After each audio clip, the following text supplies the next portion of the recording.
Les candidats à l'examen du certificat d'études primaires CEP connaissent depuis ce jeudi leur sort. Les résultats sont désormais disponibles avec un taux de réussite de 81,90% au plan national. Vous suivrez dans ce journal le constat de l'ambiance dans certaines écoles dans la ville de Cotonou. Le ministre d'État Abdoulaye Biotchane est en visite sur le chantier de la zone économique sociale de Glo qui évolue à plein régime. Il est allé constater l'évolution des travaux.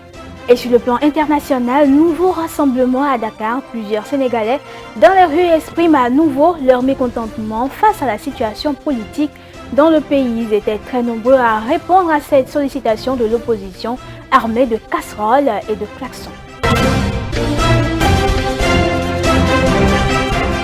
Mesdames, Messieurs, bonsoir et bienvenue à cette nouvelle édition du soir sur Speedline TV. Je l'annonçais en titre, au Bénin, la délibération des résultats de l'examen du certificat d'études primaires CEP session de juin 2022 a été faite ce jeudi 30 juin 2022.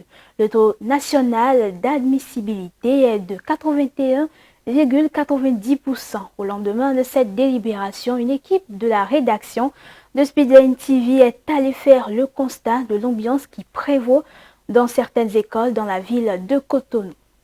Les candidats à l'examen du certificat d'études primaires session de juin 2022 au Bénin sont fixés sur le sort. La délibération des résultats de cet examen qui ouvre la porte du collège aux écoliers a été faite ce jeudi 30 juin 2022. Au premier jour après cette délibération, pendant que certains candidats attendent l'affichage des résultats dans leurs écoles respectives, d'autres se réjouissent déjà des fruits de leurs efforts. Je suis venu à l'école pour mes résultats. Mais ils n'ont pas encore affiché. Mais je sais déjà que je suis admis. Il a pris ça par le biais de mon maître. Il a consulté ça sur l'internet. Et il a informé mon papa. Les chefs d'établissement de groupe, les directeurs de groupe normal n'ont pas encore vu ça, certains. Je ne sais pas s'il y a encore d'autres. Sinon moi, ce qui me concerne c'est le groupe B. Mon enfant est au groupe B, mais il n'a pas encore eu le résultat. Je suis candidat au CP, je suis admis. Jusqu'à présent, ils n'ont pas encore affiché le résultat dans mon école. Donc on a allé sur internet pour prendre ça. Je suis joyeux. Il y a encore des parents Saint-Thomas qui n'ont pas encore cru, ils veulent voir ça visuellement, ils veulent regarder à vue d'œil le nom de leurs enfants affiché. Et on les a donné la patience de revenir dans la soirée d'aujourd'hui. Ce mécanisme digital d'accès rapide aux résultats mis en place par le gouvernement béninois pour certains responsables d'école reste salutaire. Il résout cependant plusieurs problèmes dans le secteur. C'est très bon. Je vous dis, ça allège les peines. Ça allège les peines. Actuellement, il n'y a plus de directeur tout-puissant qui garde les résultats par devant lui pour réclamer, je parle surtout des privés, pour réclamer des frais de contribution, ceci, cela. Non, tout est déjà publié. Si vous ne savez même pas faire, bon, c'est d'ailleurs ce qui se passe. Ce sont les candidats qui commencent par vous informer de leurs résultats. C'est très bon, ça allège les peines aux parents. Vraiment, c'est un changement radical par rapport à ce qui se passait il y a déjà quelques années. Comme la technologie a évolué, déjà on a une liste de nos enfants, de nos apprenants qui ont été à l'examen et rapidement on a actionné la liste et c'était la joie 100%. Et les parents sont en joie ce matin. Par département, le taux de réussite le plus élevé a été observé dans le Borgou au nord du Bénin. Les candidats présentés dans ce département ont obtenu un taux de succès de 87,45%.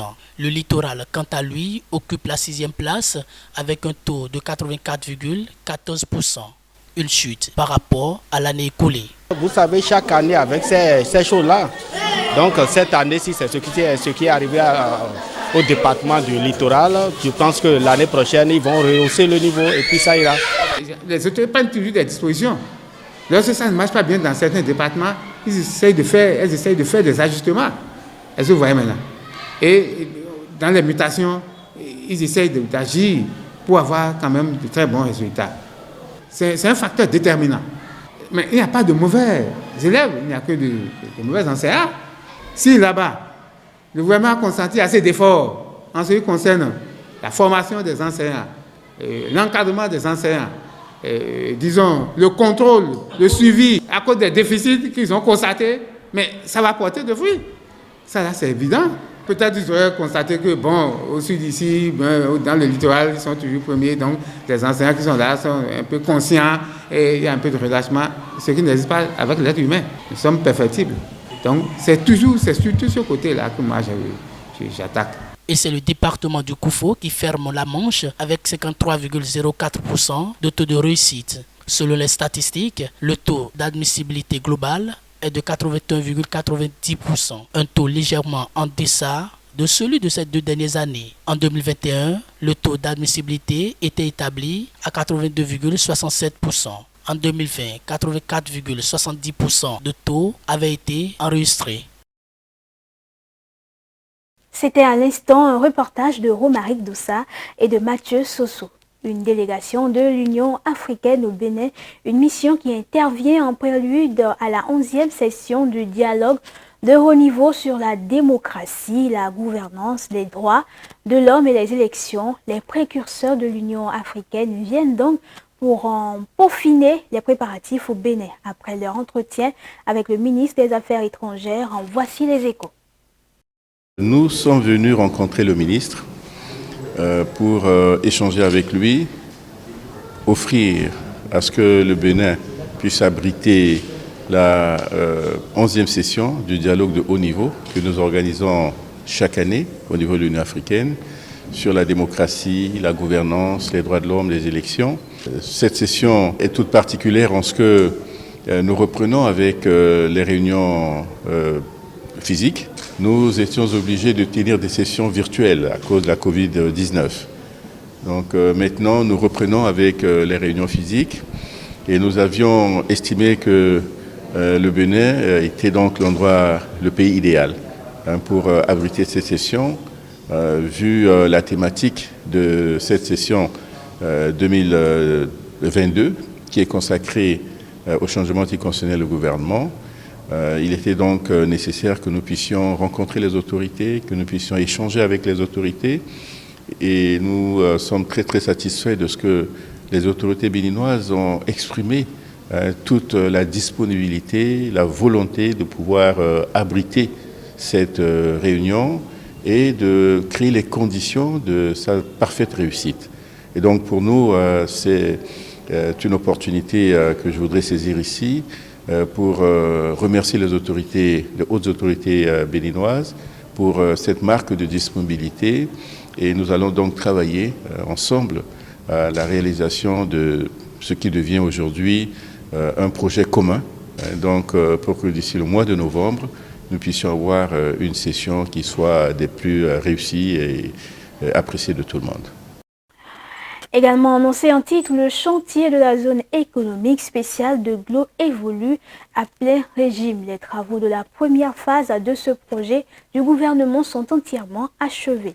Le ministre d'État Abdoulaye Biotchane s'y est rendu ce mercredi pour s'enquérir de l'évolution de ce projet. Le constat.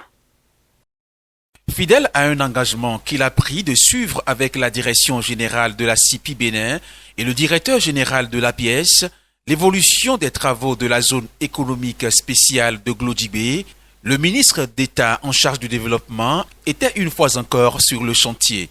Ce fut l'occasion pour Abdoulaye Biotchane de faire sur place certains constats quant à l'installation des industries, puis de s'enquérir des difficultés sur le terrain. Ici, vous le constatez avec moi, nous avons déjà une entreprise textile qui est en opération. Nous avons visité tout à l'heure les entreprises, les entrepôts de l'entreprise de noix de cajou. Là aussi, ça avance doucement. Et d'ici le mois d'août, les premières opérations effectives vont s'y dérouler. La CIPI et la pièce se réjouissent du regard rapproché du gouvernement du Bénin sur le chantier. Le ministre d'État visite cette zone de façon régulière et pour nous permettre de discuter avec lui non seulement de l'état d'avancement des travaux, mais d'éventuelles difficultés auxquelles nous faisons face dans la mise en œuvre du projet. Le gouvernement suit, je dirais de manière très très rapprochée, ce qui se passe dans cette zone. Construite sur 1640 hectares de superficie et un investissement de 825 milliards de francs CFA, la zone économique va générer des milliers d'emplois, ce qui, selon le ministre, donne un signal du caractère attractif que revêt cette zone. On parle à présent des saisons pluvieuses qui est une période dans laquelle enfants et adultes sont exposés à plusieurs maladies. La plupart du temps, le paludisme est la maladie phare qui attaque certaines personnes durant cette période. Cependant, d'autres maladies sont également observées. Quelles sont alors les précautions à prendre pour éviter toutes sortes de maladies en cette saison pluvieuse? La réponse dans ce reportage. C'est la saison pluvieuse au Bénin, période propice à la prolifération des moustiques. Les Béninois sont exposés à toutes sortes de maladies durant cette saison. Cette période de pluie, il faut prendre beaucoup de soins chez votre famille. Par exemple, je peux dire, on doit toujours nettoyer. Il y a beaucoup de moustiques qui dérangent la population. Bon, il y a les précautions à prendre, c'est de dormir sous les moustiquaires, surtout aux petits enfants. Je crois que tu dois propreté. Hein? Dans la maison, et des chambres, et des cuisines. Et la saison de pluie dans notre pays n'est pas sans conséquence sur le quotidien des populations, notamment du fait de l'habitat, de l'insalubrité, de la pauvreté.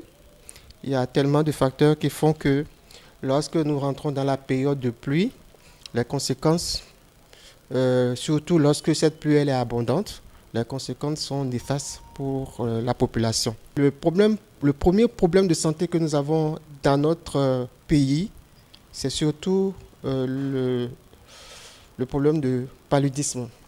Le paludisme, c'est une maladie dont les vecteurs se développent surtout en période de pluie. Il y a d'autres germes qui se développent du fait de l'environnement. C'est notamment la fièvre typhoïde, notamment les hépatites qui se développent aussi. Il y a d'autres maladies qui sont des maladies infectieuses qui sont favorisées par l'environnement humide et chaud. Et toutes ces maladies se développent en période de pluie. Pour éviter ces maladies, plusieurs précautions doivent être prises par tout citoyen. Et par rapport à ces maladies, il y a des dispositions que les populations doivent prendre. Une des dispositions à prendre, la plus essentielle, la plus immédiate à prendre, c'est faire en sorte que lorsque la pluie s'annonce ou bien en période de pluie, il faut mettre des dispositions hygiéniques autour des maisons. C'est-à-dire balayer régulièrement les maisons, se débarrasser des boîtes qui peuvent retenir l'eau pour que les moustiques n'aillent pas pondre les œufs dans ces boîtes. Si vous êtes dans un environnement où il y a beaucoup de bas-fonds, donc il faut faire en sorte qu'il y ait de la propriété autour de sa maison. Ça, c'est fondamental. Et maintenant, faire attention à tout ce qu'on consomme. Si nous êtes dans un environnement comme à Cotonou, où nous sommes, le niveau de l'eau, je veux dire, il y a une zone de développement des bas-fonds, il faut nécessairement faire en sorte que tout ce que vous consommez soit vraiment propre. Parce que c'est ça qui est à l'origine des contaminations et qui donne le choléra. Parce que ces germes se sont développés dans ces environnements. Si vous êtes dans l'environnement, il faut prendre des précautions pour que ces germes-là n'intègrent pas votre corps, c'est-à-dire que vous n'avalez pas ces germes. Alors pour cela, il faut manger des aliments propres. C'est important. Pour les enfants, faire en sorte, puisque les enfants sont les plus touchés, les plus exposés, les plus à risque, il faut tout faire pour que ces enfants aillent au lit sous moustiquaire avant 22 heures. Parce que les recherches ont montré que lorsque les moustiques se développent et rentrent dans les habitats, leur marché de dupes, c'est-à-dire ils commencent par piquer fondamentalement les patients après 22 heures. Donc après 22 heures, ces moustiques, leur activité s'augmente, alors il faut tout faire pour qu'il n'y ait pas de contact avec les enfants, pour que les enfants ne soient pas malades. Durant cette saison pluvieuse, la plus belle arme à utiliser pour garder une bonne santé est la propreté et l'entretien. On parle cette fois-ci de santé, mais du panari, qui est une infection cutanée et sous-cutanée d'un doigt sur les mains ou les pieds. Cette infection peut être de profondeur et de taille variable. Elle est souvent bénigne, mais elle doit être traitée pour éviter toute complication, notamment la propagation vers d'autres tissus. Nous vous proposons de suivre dans ce reportage les causes et les conséquences de ce mal. Le panari, une maladie souvent banalisée par ceux qui en souffrent quand elle n'affiche pas des lésions inquiétantes. Elle est souvent due à un germe appelé staphylocoque.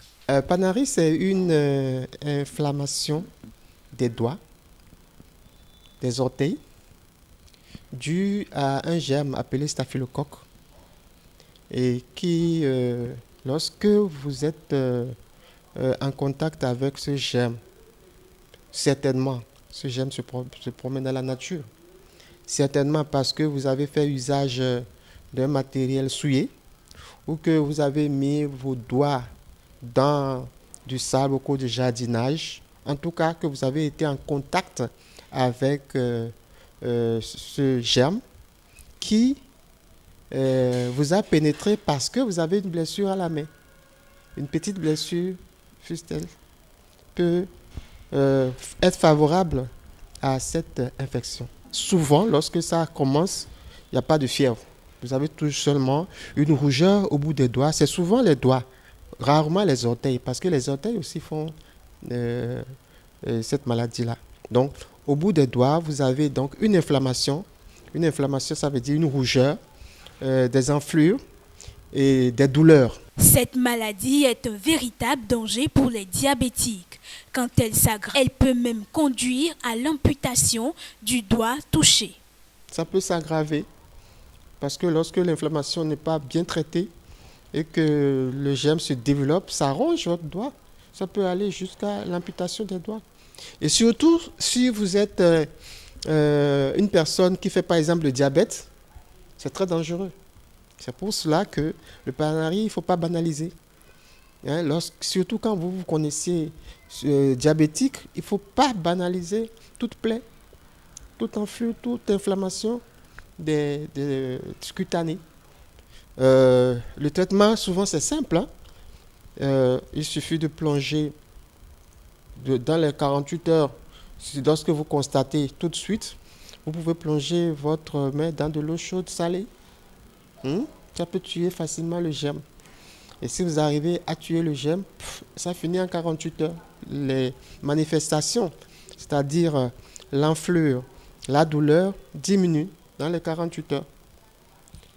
Alors, si ce n'est pas le cas, si en 48 heures vous n'arrivez pas à faire diminuer le germe, il faut consulter un praticien. Il est possible de suivre un traitement à base d'astuces naturelles quand elle fait surface. Mais quand la douleur persiste, il faut immédiatement se faire consulter par un médecin. En interactualité, plus précisément au Burkina Faso, Bednarski, otage polonais au Burkina Faso, a été libéré après 2 mois de captivité.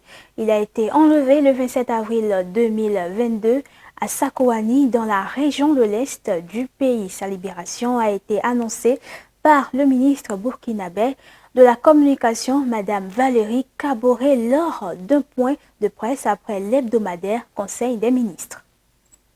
S'appelle Bednarski. La ministre de la Communication du Burkina Faso, Valérie Kaboré, a pris la parole mercredi pour annoncer la libération d'un ressortissant polonais enlevé dans l'Est du pays. Au titre des acquis du gouvernement, sachez que le ministère de la Défense a pu libérer un otage d'origine polonaise qui a été donc enlevé sur l'axe Matiakwali-Kanchari le 27 avril 2022 sur la RN 4 en partance au Niger.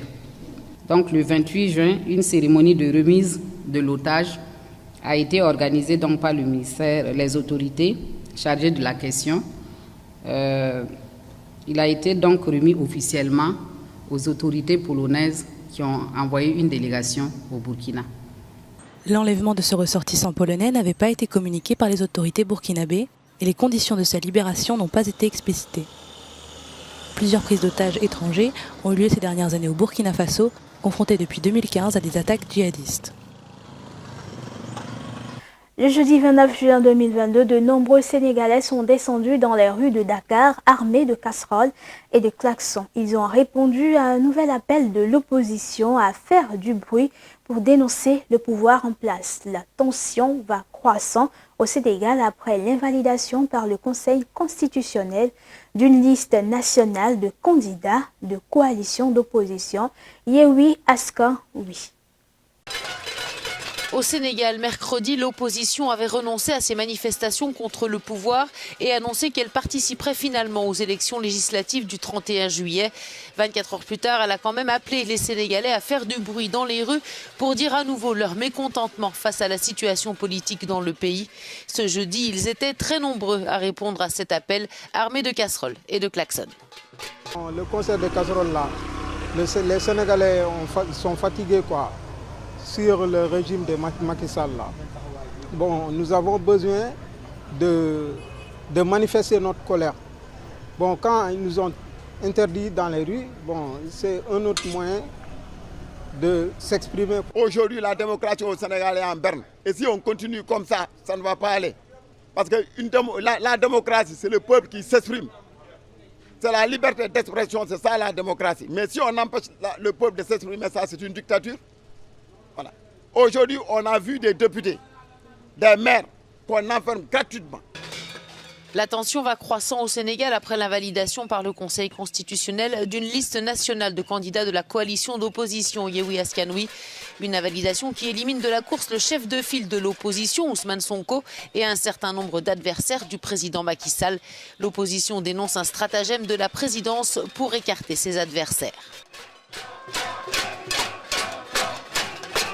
Et on parle toujours de manifestation, mais cette fois-ci d'une manifestation anti-putsch au Soudan où 7 personnes ont été abattues par les forces de sécurité, 5 au moins dont un mineur par des balles tirées dans la poitrine, la tête et le dos. C'était hier à Khartoum où des dizaines de milliers de Soudanais ont défilé avec des cris en disant qu'ils veulent la chute du général Abdel Fattah al-Burhan, le chef de l'armée, auteur d'un putsch qui a plongé en octobre le pays dans la violence et une grave crise économique. 7 manifestants ont été tués jeudi à Khartoum lors de nouvelles manifestations contre le coup d'État du général Abdel Fattah al-Burhan. Le comité central des médecins soudanais a dans sa déclaration confirmé la mort de 2 manifestants tués par des balles réelles dans la poitrine. Si chaque semaine les Soudanais manifestent pour réclamer que le pouvoir soit rendu aux civils, jeudi est la journée la plus meurtrière depuis des mois et l'une de celles qui a le plus mobilisé. Des marches ont eu lieu à Madani dans le sud, à Port-Soudan et à Niala. Et pourtant, mercredi, dans un entretien téléphonique à la secrétaire américaine à l'assistance pour l'Afrique, le général Abdel Fattah al-Burhan, chef du Conseil souverain, s'était engagé à ne pas recourir à la violence contre les manifestants. Toute la journée, Internet et le téléphone étaient inaccessibles avant d'être de nouveau rétablis en partie en soirée. Et on reste toujours en interactualité, mais cette fois-ci hors du cadre africain. La Suède et la Finlande vont rejoindre l'OTAN, mais le mémorandum d'accord, le compromis conclu avec la Turquie pour lever son veto inquiète les Kurdes. Toutefois, 48 heures après la conclusion de ce compromis, le président turc menace de bloquer l'adhésion de la Suède et de la Finlande. Les célébrations des uns provoquent des craintes au sein de la communauté kurde. La Suède et la Finlande vont rejoindre l'OTAN. Mais le mémorandum d'accord, le compromis conclu avec la Turquie pour lever son veto, inquiète les Kurdes. Ils jugent que les pays scandinaves ont fait trop de concessions à Ankara pour obtenir leur adhésion à l'Alliance. Le ministre finlandais entend ces préoccupations, mais il se veut rassurant.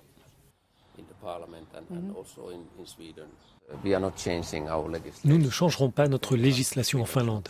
La Suède ne changera pas sa législation. Nous nous sommes mis d'accord sur des coopérations entre nos gouvernements, mais nous respectons nos propres lois en matière de droits de l'homme, sur les exportations d'armes et sur d'autres sujets. Je ne pense pas que ce genre de coopération renforcée entre des autorités soit une mauvaise chose au sein d'une alliance militaire. Je pense que nous pouvons garder tout le texte. Le mémorandum prévoit que les deux pays traiteront les demandes faites par la Turquie d'extradition de suspects terroristes, principalement des militants kurdes. La Finlande assure qu'il n'y a aucune demande en suspens et les alliés n'ont guère d'inquiétude. La Suède et la Finlande sont des partenaires démocratiques fiables, qui sont des phares en matière de droits de l'homme et de l'état de droit. Je suis pleinement confiant qu'elles ne vont pas sacrifier ces principes qu'elles défendent ardemment depuis de nombreuses années. Je pense qu'elles ont trouvé la formulation et les décisions qui maintiennent leur position de principe, mais qui nous permettent d'adhérer à ce que la Turquie demandait. Toutefois, 48 heures après la conclusion de ce compromis, le président turc menace déjà de bloquer l'adhésion de la Suède et de la Finlande. Recep Tayyip Erdogan dit attendre l'extradition de plusieurs dizaines de terroristes, tous membres du PKK, le Parti des travailleurs du Kurdistan ou du mouvement de Fethullah Gülen, accusés par Ankara d'avoir organisé en 2016 une tentative de coup d'État. On reste toujours en l'OTAN qui a exhorté Vladimir Poutine à mettre fin immédiatement à la guerre, mais Moscou assure que les plans militaires en Ukraine sont échangés. Le président indonésien Joko Widodo, qui était en visite au Kremlin, a remis à Vladimir Poutine un message du dirigeant ukrainien Volodymyr Zelensky. Le président russe Vladimir Poutine a condamné aujourd'hui une OTAN ancrée dans la guerre froide et a déclaré que rien n'a changé concernant ses plans militaires en Ukraine. L'OTAN l'a exhorté à mettre fin immédiatement à la guerre. Le chef de la diplomatie russe en visite au Bélarus a ironisé. En ce qui concerne le rideau de fer, je suis d'accord avec le ministre bélarusse des Affaires étrangères pour dire qu'il est déjà en train de tomber. Les Occidentaux devraient cependant faire attention à ne pas y coincer quelque chose, mais le processus est lancé. Le président indonésien Joko Widodo, qui était en visite à Moscou, a remis à Vladimir Poutine un message du dirigeant ukrainien Volodymyr Zelensky sans en révéler le contenu. Les deux hommes ont aussi évoqué la sécurité alimentaire. Vladimir Poutine, à la recherche de soutien, s'est félicité d'un renforcement du partenariat russo-indonésien. Et c'est la fin de ce journal. Merci à vous de l'avoir suivi. Retrouvez-nous désormais sur tous nos canaux digitaux, Facebook et YouTube. Bonne suite de programmes à vous sur Speedline TV.